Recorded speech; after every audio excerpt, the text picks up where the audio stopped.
I needed to take a break. And then I needed to define what does it mean to take a break.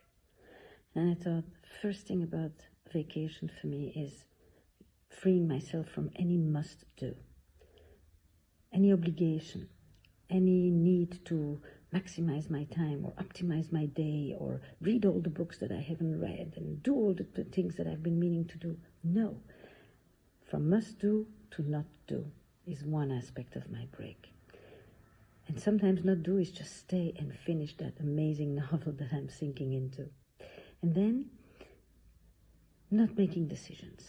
That probably is another major feature of vacation for me, of a break. Not to have to bear the responsibility, to be accountable, to know, to discern, to make choices.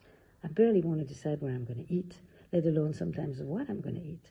I just want to be free from agency, the opposite of what I typically want in life.